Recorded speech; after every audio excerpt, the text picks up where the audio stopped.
Showtime! Welcome to the show. I'm Brent Holland, and welcome one and all to Night Fright.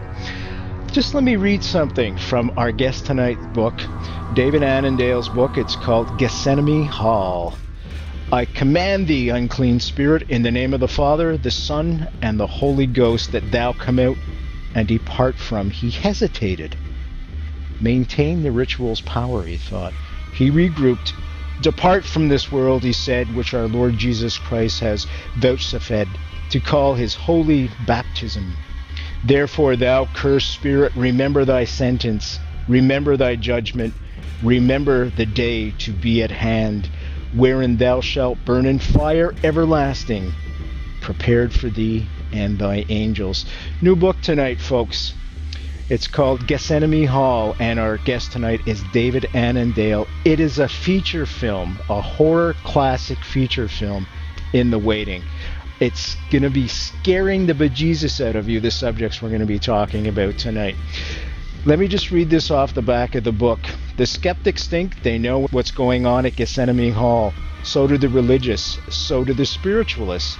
They're all wrong. Richard Gray, grieving over the loss of his wife and daughter, learns that his ancestral home holds the secret of what lies behind the grave. And all of a sudden, everybody wants a piece of Gethsemane Hall. Louise Meacham wants in because a fellow CIA agent committed suicide there, and she has to put the ghost rumors to rest to get her career back. Anna Pertwee wants in because she's determined to save the ghosts from the unbelievers and the debunkers. Patrick Hudson wants in because he has to save Gray's soul. So Gray will let them all in. These people who think they're coming for the truth. What they don't know is that the truth is coming for them.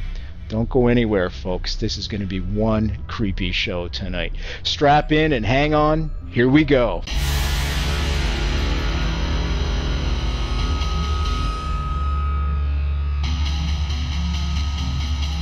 There is a time for question. There is a time for answers. There is a time to challenge. There is a time to speculate. There is a time for change. There is a time for truth. The time is now.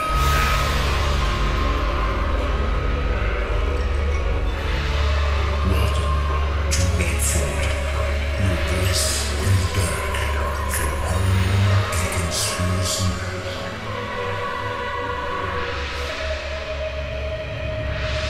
And now your host, Brent Holland.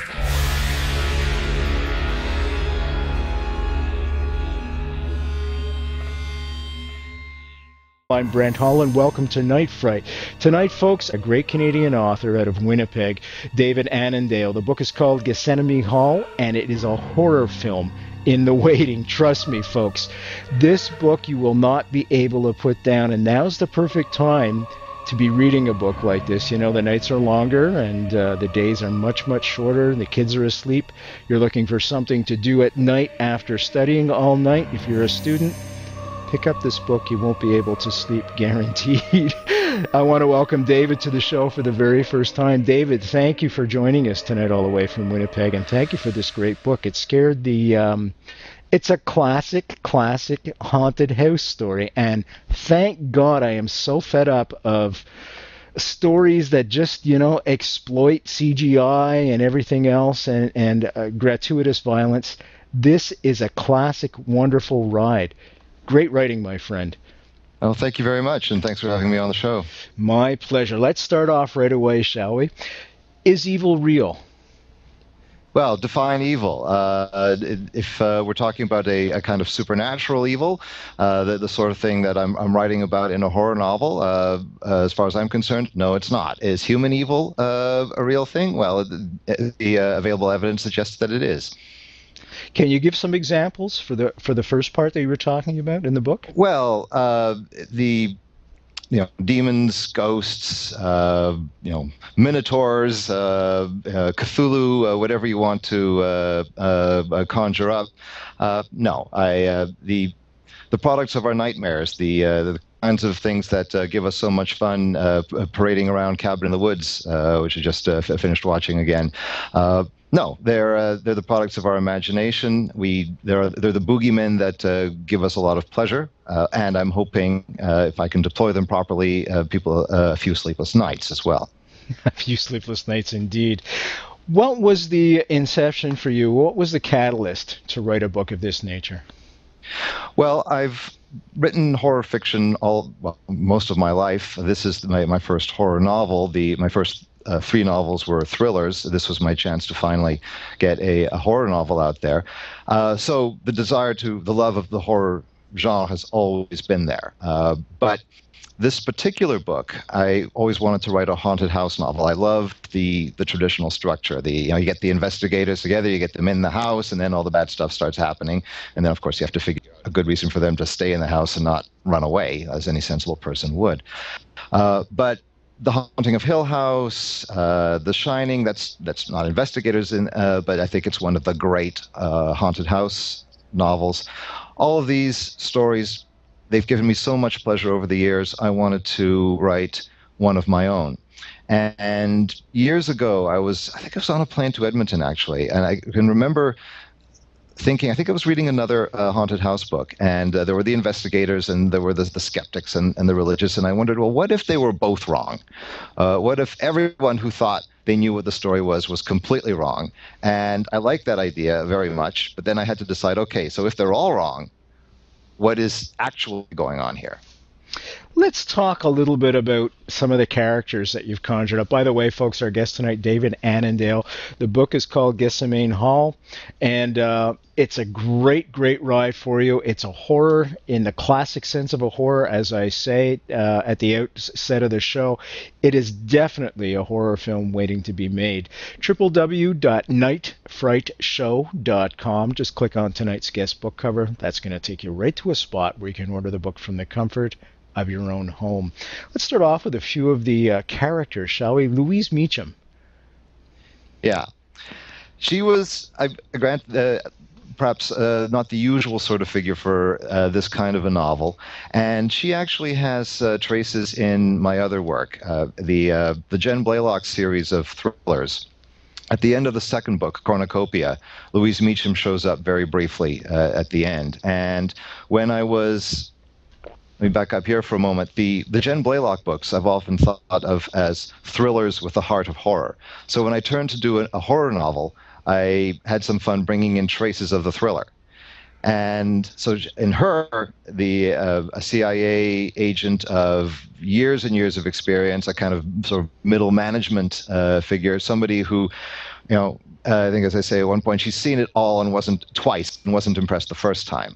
So she'd be the ultimate jaded skeptic to put in a haunted house. And she would also bring in, I thought, some interesting baggage, too. Okay, let's talk about one of the main characters, Mr. Gray. Well, he is...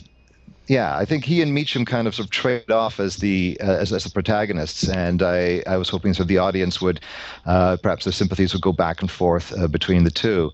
And so he's the owner of Gethsemane Hall. As the book opens, he loses his wife and child to just an act of fate, and this shatters his faith.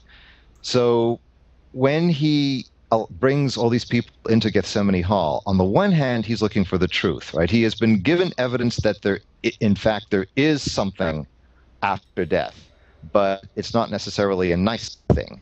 And so he has very divided or mixed motivations for bringing the people in. There's an element of wanting to see the truth, but there's also a kind of revenge. He's very bitter against the world, and and I think quite rightly feels a little bit put upon by the tabloids that are descending upon him and everybody who wants a piece of him and a piece of his house. So fine, they want it, come and get it. Now, you've placed the book, the story in the book, the narrative, in England. What's the reason behind that? Well, I've always loved England. Visited there a lot when I was a child, and into my adulthood. I have lots of relatives over there.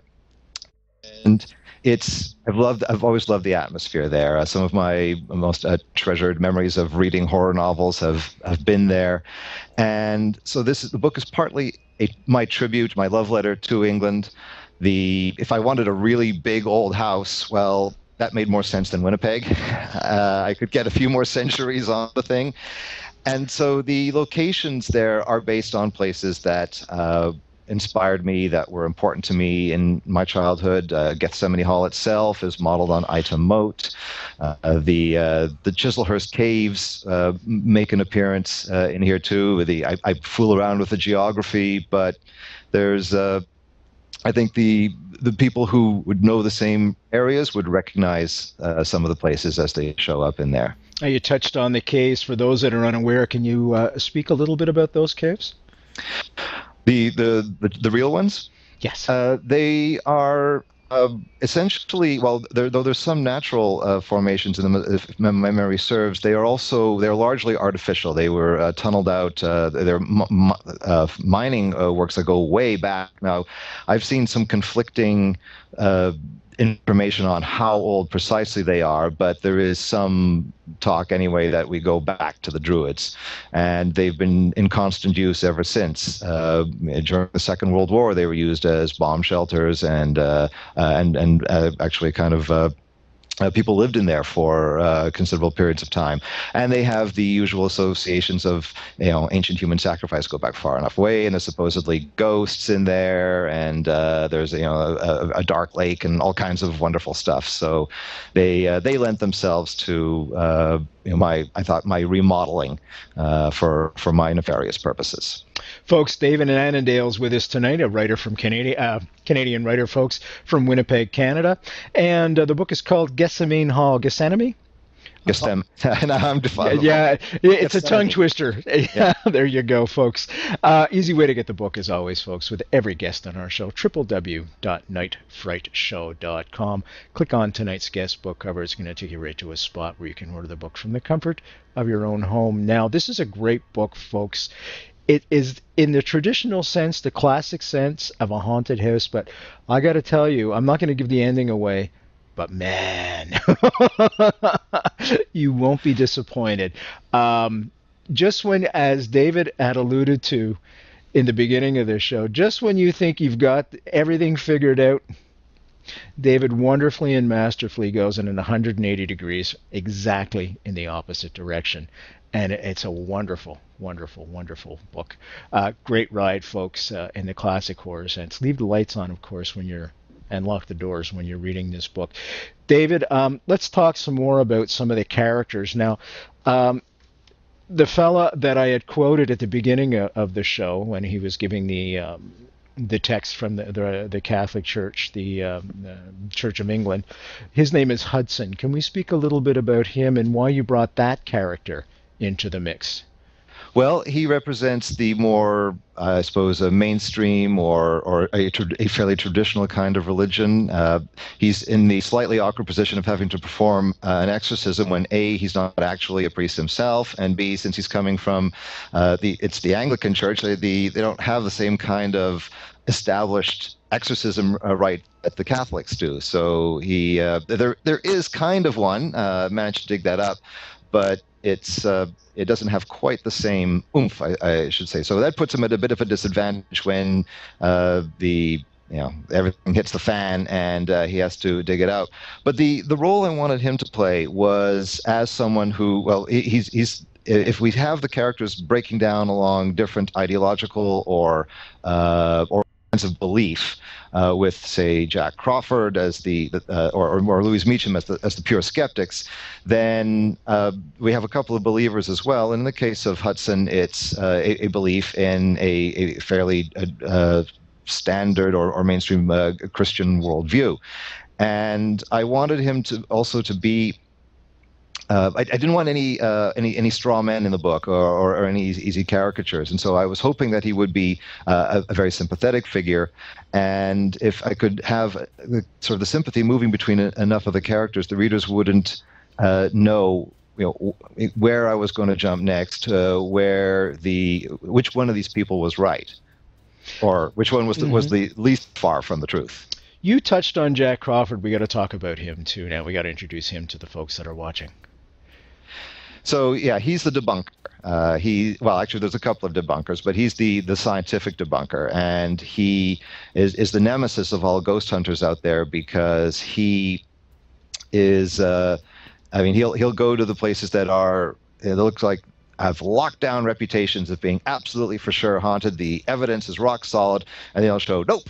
In fact, you're completely wrong. It was a completely natural explanation for it, and the aura of mystery instantly evaporates. And so, since Gethsemane Hall is the the Mount Everest of haunted houses, this is the one that for sure has got to be real. If he goes in and debunks that, then it'll certainly be a feather in his cap, and it'll be a massive deflation for the ghost hunters out there. Absolutely.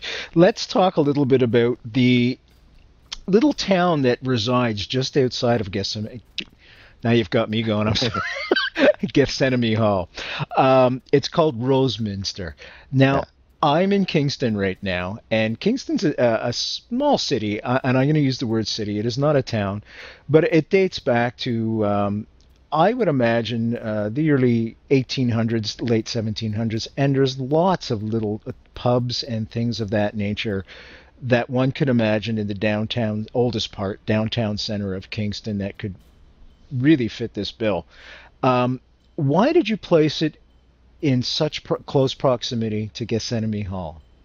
Well, that's another one of my little tributes. In this case, the town of Axminster, which is one that I know very well, and it served. It was the kind of size and actually charming character that I felt would serve well for my purposes. And I wanted a population center near Gethsemane Hall, not right on top of it, but close enough by that there would be a kind of transitional stage where the characters would arrive from the big cities, from London, Washington, Paris, and they're moving into the rural areas, but they're not quite at the hall yet. There's well, in the traditional stories, there's got to be some place where the locals are saying, "Don't go there." Well, that's not quite what they encounter here, but here we have people who are aware of the hall, who feel its influence.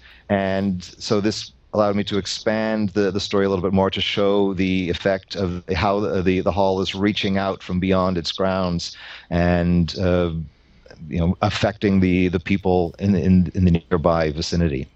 The house almost has its own life, if you will. Just let me read this description from the book, folks, Gethsemane Hall. It describes very, very well in the book what the hall actually looks like. Gethsemane Hall was an exercise in architectural satisfaction. The house showed the history of its renovations like tree rings. A massive gatehouse towered dominant the west front. It was one with the foundation works that made everything more recent look like a temporary afterthought. The house was surrounded by a moat. The great hall had a high vaulted ceiling. The upper half, the space was light, wooden timbers arching over white walls. Very dark oak paneling sucked away light in the lower half. In the center of the room, placed lengthwise, was a big oak table, massive enough to pass for a dolmen. It looked small in a room that had been designed for several tables of its size. A heraldic frieze circled the room at the top of the paneling just above Meacham's eye level. Coats of arms were surrounded by graffoons, lions, giant wolves, and dragons. Lots and lots of dragons. Now that describes, in my mind's eye, a haunted house. Have you ever had any paranormal experiences yourself? No, I haven't. Well, I know when I was very young, I had what seemed like one initially. I mean, I don't know what it was, but I remember when I was, God, I think I was barely out of the crib. I think I was first in my own actual little bed, and waking up in late at night, and there was some light shining in through my bedroom, creating a kind of rectangle of light on one wall, and I saw what looked like the silhouette of a man walk past. and then walk past again, and then walk past again as if on a loop, right? Now, in retrospect, it's like, okay, it was a nightmare, and it was probably just the shadow of my dad walking by my doorway, which my mind then played with. At the time, it was bloody terrifying, but in terms of an actual paranormal experience, no, none whatsoever. None whatsoever. Have No. you ever had a lure to a geographical location, something that you can't explain? Have you ever been drawn to a place like that, perhaps even in your journeys to England? Well, I guess I wouldn't say that. I mean, what I'm drawn to is I mean, I suppose we can talk about the characters of the places. These are places that excite my imagination, that where I can see them in stories. I can imagine all sorts of things happening with them. I mean, I've been from childhood, I've loved ghost stories, and I remember a time when I was reading all kinds of true ghost stories, right? And so there was that love of, oh, this could really happen, and so and so I guess there was always this wanting to imagine the ghosts. And so the kinds of places that I'm describing here are the ones that, when I was young, struck me as, yeah, there could be ghosts here, and I would like to imagine what what sort of things that could happen there. And that's still the case when I see something old, something that belongs in some kind of Gothic novel from the 18th century, or that has a redolent history. I mean, then sometimes it just comes down to just wonderful coincidences. Take the Church of Saint-Sulpice in Paris, for instance. Now, it's been a little bit spoiled for me lately because of the Da Vinci Code phenomenon, where it plays a role, and so there's been a bit of a massive influx of slightly odd interest in the church. But this was a church that whenever we went to Paris when I was very young, we stayed at a hotel right beside it. And so this was the church that I associated with my childhood. And so I've always loved it. It's always been very close to me. Well, move forward a few decades, and I'm working on my MA, which I did on the Marquis de Sade. And while I'm doing my research, I discover that he was baptized in that church. And so just for me, it was a wonderful coincidence, and it created a kind of interesting tie. So, have I ever felt drawn to something for reasons that I would consider unexplainable? No. But do I feel drawn to them because of the stories that are built into these buildings that almost seem to now be part of their very architecture? Yes. Okay, fair enough. For the folks that are watching and aren't sure, because a lot of my demographics are students, university students, can you tell them who the Marquis de Sade was? He was a French writer. I suppose that's the kind of PG version. In the 18th century, it's his name that gives us sadism. His works, the 120 Days of Sodom, Justine, Juliet, Philosophy in the Bedroom, are works of gigantic, how shall I put this? The most extreme sexual torture porn that is on the screen today might come close to equaling, but does not surpass the atrocities that he gets up to in his books, and they represent the kind of extreme that horror could move towards. When we look at the very birth of horror fiction, the first Gothic novels at the end of the 18th century, we have, let's say, at one end of the spectrum, Anne Radcliffe, who's The Mysteries of Udolpho is essentially an 800-page Scooby-Doo episode. None of the ghosts turn out to be real. And nothing bad ever really happens to the heroine. There's one moment in that book where she escapes from the evil castle where the villain has been keeping her prisoner, and she's managed to get out on her own without the help of the hero, and she's racing down the mountains, but she's very, very concerned because she doesn't have a hat. But fortunately, she encounters a peasant whose wife gives her a bonnet, so okay, that's all right then. So though there's an undercurrent of threat, things don't get much worse than that for her. So that's the low key end, and a branch that in some ways we see in many in some of the developments of the romance novel. And then at the other end, we get Sade, where the worst case scenario happens every single time. Where the sex and death are fused to the point that there's absolutely no difference between the two anymore. Is there a little bit of that in this book? I think there is. There's a bit, yeah, a little bit. It's not as not the sex part, but trust me, the violence is in there, folks. Yeah. Yeah. His influence is not too far behind. No. Folks, David Annandale's our guest tonight, all the way from Winnipeg, and he's written a terrific book, one that is going to electrify you when you sit down to read it. It is going to scare the bejesus out of you as well. It is called Gethsemane Hall, and easy way to get it, as all our guests' books, www.nightfrightshow.com. Click on tonight's guest book cover and order the book, and get ready to have the hair in the back of your head and elsewhere raise up. I wanted to talk to you some more about the whole Gothic aspects of things. Now, you bring a crypt into it. I don't want to give too much away here. Right. I'm going to have to walk a little bit of a little tiny line here. But definitely, it's funny because we had gone down in Kingston to look at Sir John A. Sir John A., folks, for you American viewers. I think George Washington, he was our founding father. It was John A. Macdonald, our first prime minister. And we went to his graveyard because he was from Kingston and he's buried here. And there's lots of crypts there. And they creep me out completely. So when you put the crypt in, already I was somewhat on my guard, if you will. Now, you do this masterfully. You suck us in, and then you go elsewhere. Let's talk a little bit how you use the crypt as a vehicle to move the story along. Well, I guess the idea that I had was perhaps very much along the lines of what you just described. Since the premise of the story was to do a classic haunted house story, and so I wanted all the elements there, the things that I loved from these stories, and the kind of story, therefore, that if you're sitting down to read it, it should be exactly as you said. Now that the days are getting longer, ideally, it should be snowing outside. You have a roaring fireplace. You're in a leather armchair, and that's how you begin, right? And then you've left out the cognac. Oh yeah, that too. Or some nice brandy snifter, and okay, so all nice and cozy. That's how we begin our ghost stories.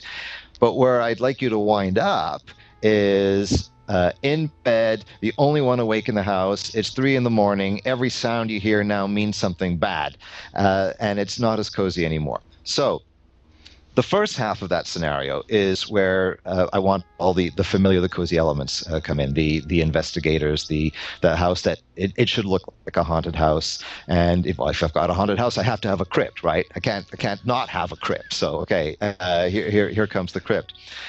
But it wouldn't be enough to just have all those elements and nothing else, right? I can't. Right. I can't go back 100 years or 200 years and just write the same thing again. I'm hoping, anyway, that my intention was to do something new with the form as well. I wanted to read I wanted to be a horror story from 2012. Even if it belongs to a tradition that goes back centuries.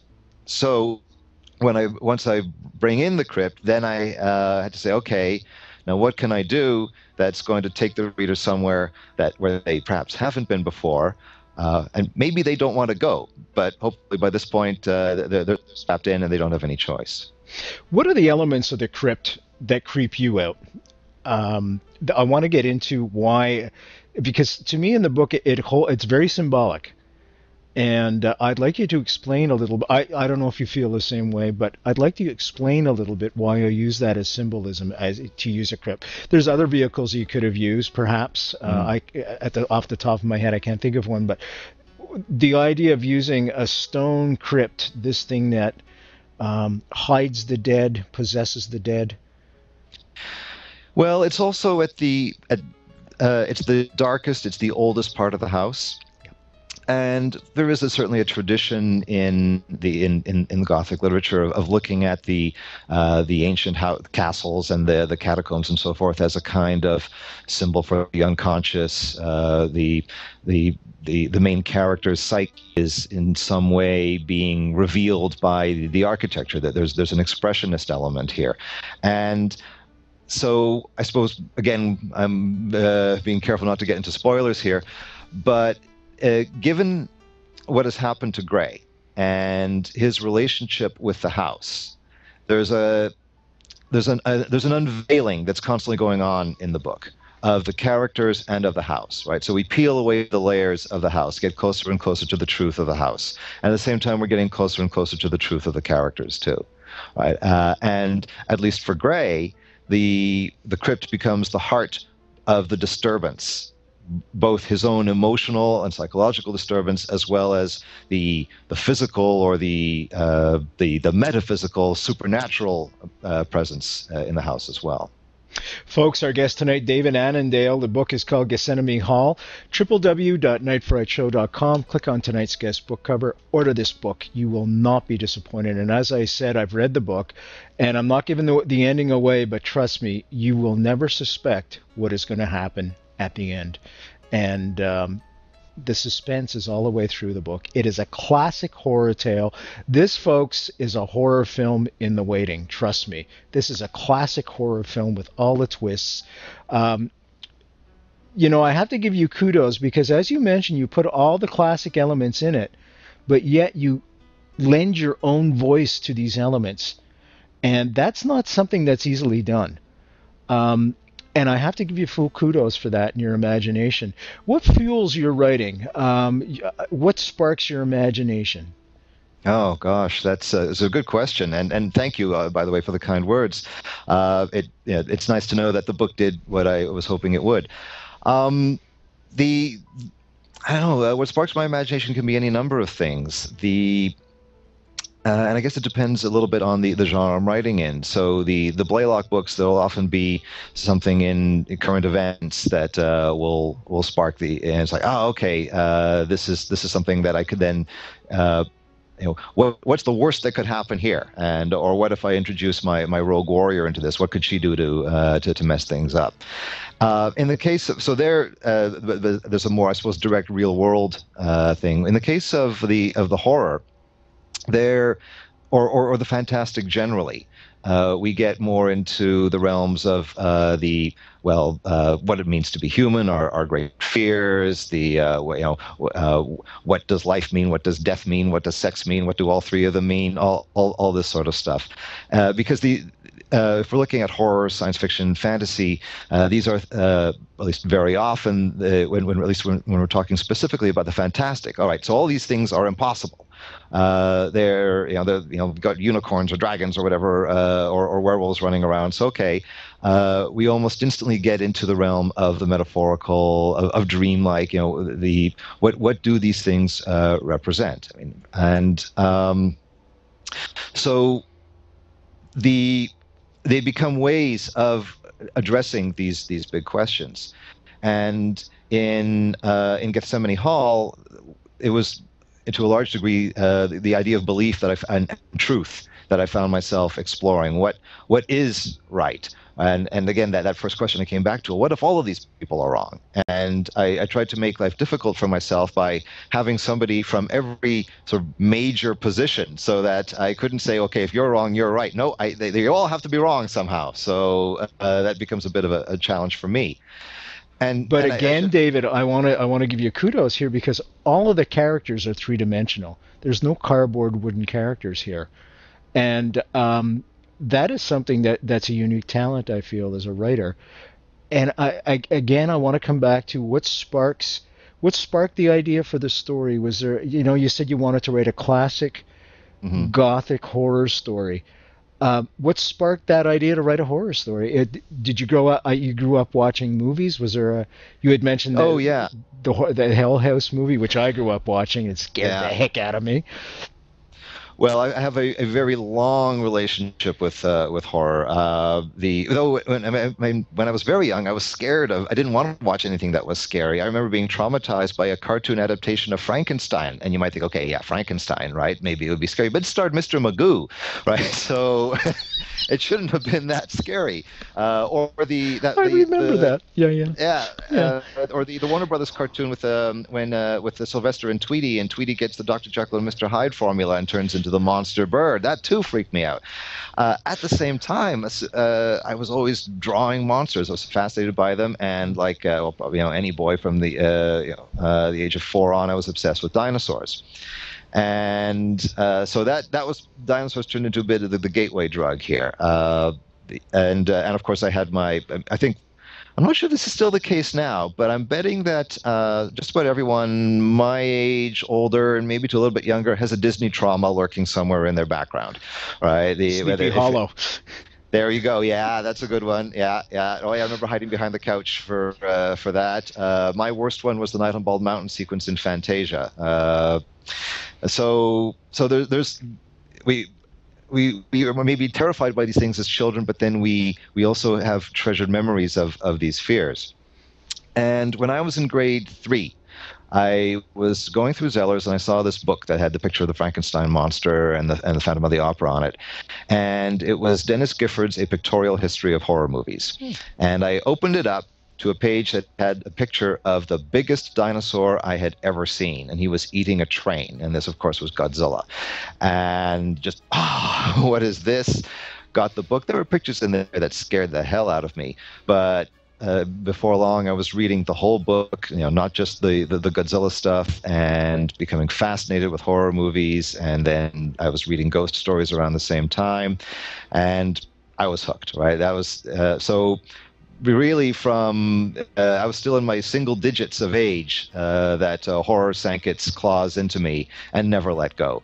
So I've been writing it in one form or another all of my life, and I've had short stories appearing before, but to finally have a novel of mine in the section of the bookstore labeled horror feels incredibly wonderful, and so that it is opened up so many doors to a further exploration to be able to explore the fantastic that way. And this has coincided too with writing Warhammer 40,000 novels for the Black Library, and they're exploring that universe and the incredible richness of ideas and adventures and characters there allows me to engage in this kind of exploration even more. Folks, David Annandale tonight, and we're talking about his new book called Gethsemane Hall. It's a classic horror novel in the classic sense, and it just is full of wonderful things that are going to take you around the corners and deep and dark, musty, gross spaces. At points, the way he describes some of the things, you're actually going to be able to smell the must in the air. It's a terrific book. All the shadows they're all in here, folks. It is a wonderful ride, terrific time at this point of time to sit down and read this book, as we've been talking about. www.nightfrightshow.com. Just click on tonight's guest book cover and take you right to a spot where you can order the book from your own home. I want to talk to you about fears. You say this is a book you're searching for the truth. Are you afraid of death yourself? Yeah, well, I'm not too keen on the idea. I kind of like living. It's fun. I'm having a good time. I'd rather it didn't stop. So yeah, I think it's, and of course it's. I mean, it's one of these big issues. It's the one thing that we all know is coming, and yet none of us has ever experienced. And so what we don't understand becomes frightening, right? It's right. And this is the thing that, of course, so many forms of fiction look at, not just horror fiction, of course, the murder mystery, just about any genre where death plays an important role is grappling with it in one way or another. And the ghost story, which posits that there is something afterwards, can, on the one hand, perhaps could be construed as hopeful, depending on the story, right? Suggesting that, okay, life ends, but then there's something else, and maybe it's not too bad. the thing is, most ghosts are kind of creepy, and at least when used for the purposes of horror, which suggests that maybe what's coming afterwards isn't so hot after all, and so or should we be even more frightened of what comes after? And Roald Dahl once argued that the ghost story is one of the most difficult forms of fiction to write, and I think he's onto something there. And my own thoughts as to why it's so difficult is because it combines the demands of the horror story to frighten the reader with a lot of the aspects of the mystery story, where something needs to be solved. And in certainly the traditional mystery, once you solve the problem, then it's more comforting now. Order is restored. There's a resolution. But with a ghost story, I think the most effective ones are the ones that when you do get the answer, now it's even creepier. But that is really, really hard. And it, of course, will be up to the individual reader to decide whether or not I succeeded there. But that's both the risk and the challenge, I think, of the ghost story. And if it and many other forms of horror story, I should add. And if you can get to that, then to really tap into the fears of the reader, to address the questions, the things that we are worried about. And some books will seek to comfort ultimately. William Peter Blatty's The Exorcist and the movie are ultimately meant to reassure the reader and the viewer, right? All this creepy stuff happens, but there's something good. Good triumphs over evil. Exactly. Ultimately. Okay. Yeah. No, I agree with you. Yeah. H.P. Lovecraft's work, on the other hand, no. It's the whole point is that there is no comfort. It is completely dark. The more you find out about the way the universe works, the worse things appear.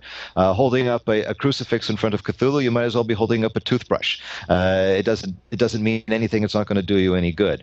So those are two different, obviously very different perspectives. And the thing that I like about Lovecraft is, okay, here's the scary thing, and now you find out more.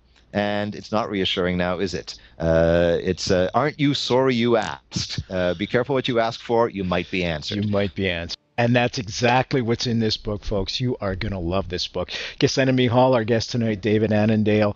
www.nightfrightshow.com. Click on the book. That'll take you right to a place where you can order the book from your own home. How much in your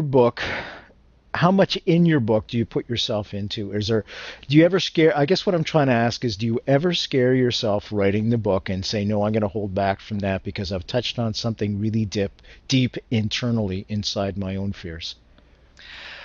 I would say no. Now, part of the problem, of course, is I mentioned the dinosaurs being the gateway drug, and perhaps to go with the drug metaphor for a while, it gets harder and harder to get the high. The more horror you read, the more horror you watch, the more difficult it is to be frightened. So it's very rare now that a novel or a film will scare me. The odd time that it does, and my brother-in-law is the same way, we'll kind of both jump, we'll shiver, and then we'll look at each other with huge grins on our faces because, all right, we're just frightened. This is wonderful.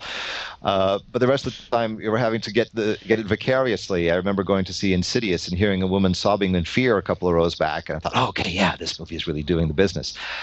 As for when I'm writing, therefore, I try to think about, would this frighten me? But of course, in the actual mechanics, when you're actually getting down to the nitty gritty, it would be very difficult, I think, for me to actually frighten myself. I do sometimes. I consider ideas. I thought, okay, I think that's creepy. I think this is a disturbing concept. If at least intellectually, this strikes me as something that is deeply wrong. And so, if I can express this and disturb someone else with the thing that at least I feel at some level is upsetting and disturbing, then I'll go for it. Do I ever pull back? That's a really good question. There was once upon a time I would have quite easily said no. Now it depends on the work. Can you give us an example? Well, I think the easiest would be at the level of violence. How far am I going to go with that? But also where it's going to be deployed. If I look back at some of my earlier stuff and some of the trunk novels, the ones that will never see the light of print, as it were, there's a deliberate running to excess there, and that has its place. But does that necessarily work in those books? No, I don't think so. So in Gethsemane Hall, for the kind of book it was, I mean, though I think there are certainly I think some big moments of where I'm pulling out the stops. It seemed important to me to keep things relatively low key for a good portion of the book and that is, I think, the tradition that has worked best for these kinds of stories. I think if you look at the two adaptations of Shirley Jackson's The Haunting of Hill House, there's the version 1963 of The Haunting, which is very faithful to the book and is a brilliantly spooky movie. And then there's the 1999 version with Liam Neeson in it, and CGI all over the place, and it's a disaster, right? And there are films that are going to go over the top and will do so brilliantly, but this one, not for that kind of a story. It's the wrong tactic in the wrong place. It's the little things in your story that creep me out. And I'm going to read a passage from it right now. And this creeps me out, folks, because perhaps I'm identifying with some of the particular house he's describing here. They'd left him. He was alone with the hall for the first time since the investigation had begun. Surrounded by the night, he turned to face the house. It stared back at him. And it was not impassive. Its eyes, lit from within, were eager. So was he.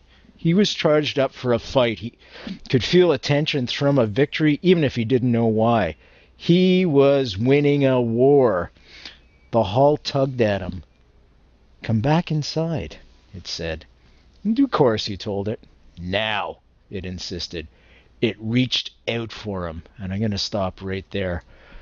Now, I got goosebumps just reading that. That's good writing, my friend. Thank you. That succeeded in scaring me. And as you say, I've become a little bit immune to being frightened. I think we seem to be on the same wavelength there. I'm so sick of CGI effects instead of the content of the story. And you have achieved that masterfully. Were you surprised at where the book took you? Because often I'll speak with authors and they say they start out with an idea. Mm-hmm. And then, of course, it takes on a life of its own and it develops and it develops. I guess I'm asking you, how did you map out the story and did it change over the period of your writing it?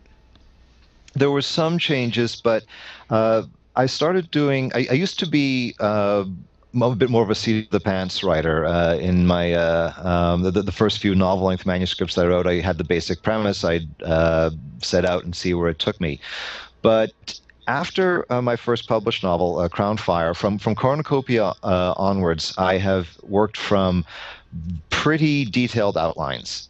And I would never go back. Though I always have the freedom to, this is a better thing here, and I'll amend. But I always go in with a fairly good roadmap. And I find with horror, actually with all fiction, I think the ending is really important. And the one time where I remember getting completely stuck was a book I started writing where I didn't know what the ending was, and I always want to know exactly what the ending is. So it's the lodestone. It's pulling me forward. I know where this is all going to go, and so I did have a fairly detailed outline for Gethsemane Hall. There were a few byways that surprised me a little bit along the way, and one of them, in fact, was actually after the manuscript had been essentially completed. And it was originally intended to be a completely standalone volume, even though Louise Meacham and a couple of the other sort of characters associated with the CIA show up in two of my other books. otherwise, it was self-contained, especially when I got to the ending. And yet, one of the first things that my Canadian publisher asked about the book was, "Is it the first of a series?" And that sort of stopped me. I thought, oh, oh, oh, and all sorts of lights went on, and all kinds of truly horrific ideas sprang to mind. And so, with a few sort of amendments and sort of going back and looking at this, okay, where might I see this going? Then I began to see other routes opening up, and which were there all the time, but it took someone else to see this as being very clear. And then when it was very clear to me too, I was able to, I think, prepare the way for more to come, more fully and completely. What's your biggest fear in life? My biggest fear? Oh, we had I don't know. Touched on death before, but is there something more readily available besides that? Well, I think some of the nastier ways to approach that. I think Alzheimer's, for instance, is a particularly horrific and cruel illness, and the idea of losing yourself. Right, of feeling of having yourself being taken away from you, and in the early stages, knowing that it is happening, I find that quite terrifying. And you know what? Essentially, that's in the book as well, what you just described. It is a great book, folks. You will not be disappointed. Gethsemane Hall, our guest tonight, David Annandale, all the way from Winnipeg, www.nightfrightshow.com. Click on tonight's guest book cover. That'll take you right to a spot, as always, where you can order it from the comfort of your own armchair.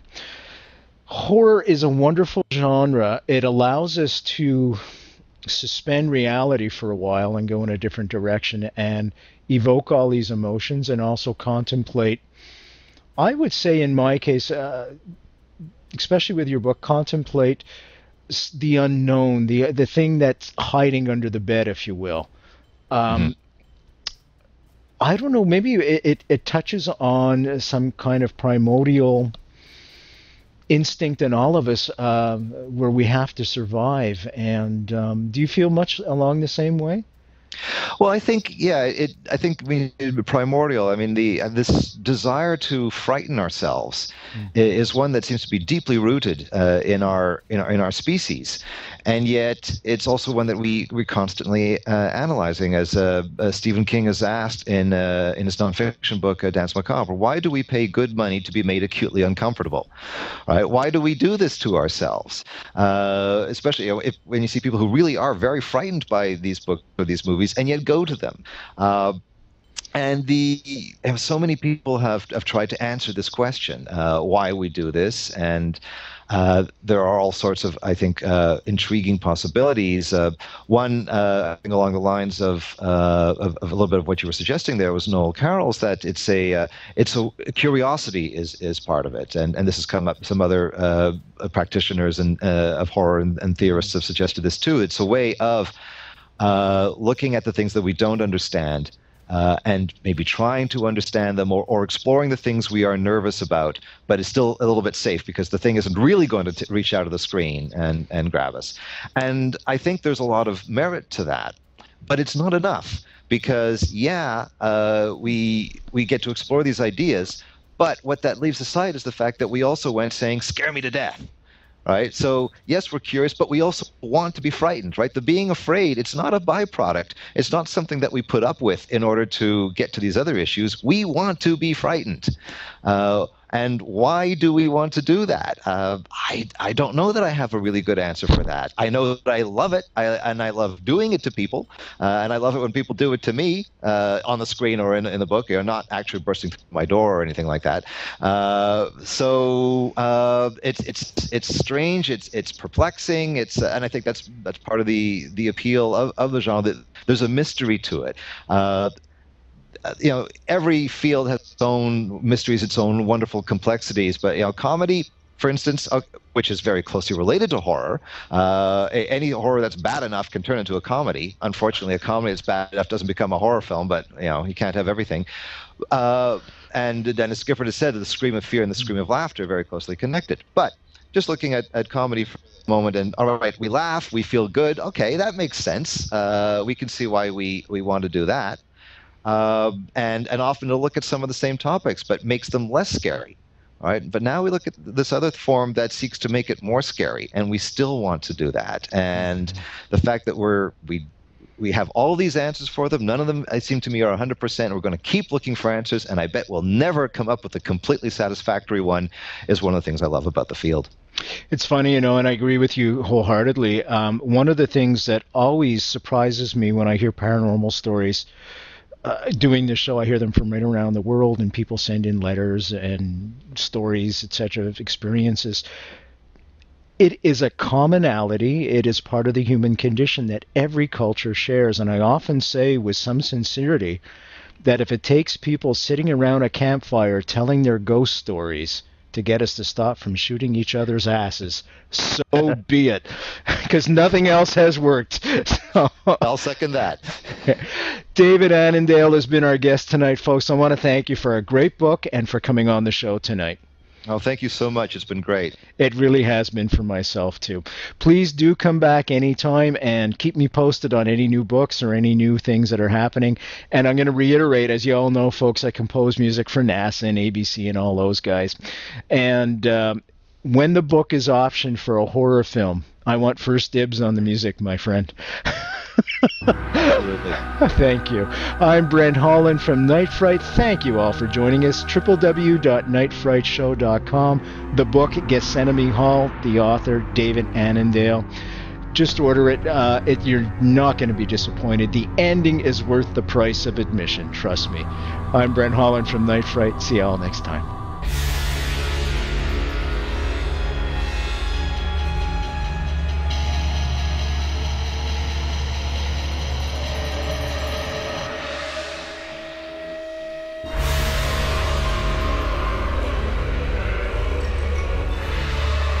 Listening to Night Fright and your host, Brent Holland. The time is now. Your voice in the dark for paranormal and conspiracy